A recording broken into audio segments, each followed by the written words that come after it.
En asylansøger, der kommer til Danmark, får som nævnt nødvendig hjælp og støtte, mens de har deres asylsag under behandling, efterfølgende, hvis de får ophold som flygtning i Danmark.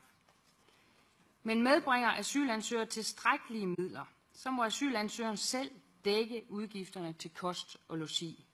Sådan er det også i dag, og sådan har det været siden 1990'erne, og sådan vil det grundlæggende også være fremover. The Danish government has proposed to amend the national law to ensure that any personal items of sentimental value will not be seized off asylum seekers. This is crucial, and as we also heard from the Commission representative, is something that we will keep a close look about. Since Europe does not have a system with shared responsibility for refugees, the situation is turning into a race to the bottom, where all member states seem to try to compete to be the least attractive country for refugees in the hope that they will go somewhere else. On your proposals, we've seen the UNHCR and the Commissioner for Human Rights of the Council of Europe giving a strong critique to the proposals. Je suis absolument scandalisé.